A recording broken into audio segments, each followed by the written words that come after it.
I remember in February of 1995, I began to cry out to the Lord. Day and night, began to cry out to the Lord for more.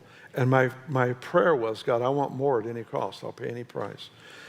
And I prayed it day and night. In fact, it became such an expression of my heart. I don't think it would be wrong to describe it as a volcanic expression, because it would come from deep within me, unplanned at times, as I would cry out to the Lord for more at any cost. And there were a number of occasions where I woke up in the night praying. I didn't wake up to pray.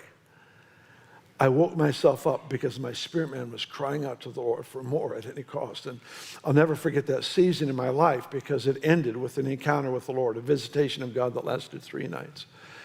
And it started at 3 a.m. on one particular morning. I'm not going to go into the description of the event. I've done it many times here, but I don't want it to go off track from what I feel I need to talk to you about today. But I will say that the power of God was upon me physically, an encounter with the Lord, and I knew that he was looking for one thing from me. He wanted to know if I meant it when I said I wanted more at any cost. And what he did is he actually, I had no control of my limbs. The power of God upon me was so strong that there was no question who it was. It was not pleasant, but it was glorious, if that makes sense. The Lord was looking to see if I meant it when I said I'll pay any price for more. And he paraded circumstances in front of me. He reminded me that Jacob wrestled with an angel and limped the rest of his life. Mary was the mother of the illegitimate child all of her days.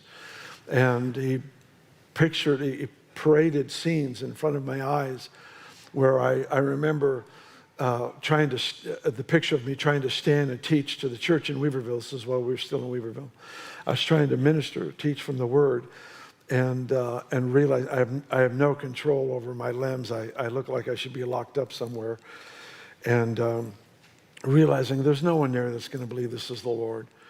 And realizing that there's that stigma that is oftentimes involved when God does something deep, profound, and sometimes new. And then the scene changed. I saw myself standing in front of my favorite restaurant in town, and realizing that not only would our entire church family not believe that this was God, but I would be a laughingstock to the entire city. And the Lord just kept pressing. Did you mean it when you said you wanted more at any cost? And I remember laying there with tears streaming down my face for, I don't know, I didn't measure the time. I'm guessing 20 minutes, 30 minutes, where the tears streamed down my face onto the pillowcase. And as the Lord would parade the scenes, and then he would want to know, did you mean it when you said more at any cost? And when the scenes stopped and I was left with just the presence of God upon me, and the realization that although I heard no voice, he was asking a question. Did you mean it when you said you want more at any cost? And I said, yes, I'll pay any price. If I never function as a normal human being the rest of my life, it's fine. If I am mocked, if I'm misunderstood, it doesn't matter to me. And that went on all night long. The next night, the third night, 3 nights in a row. And it was this encounter with the Lord that prepared me for what would happen here just some months later when we moved here. This was October. We became full-time pastors here in February of the next year.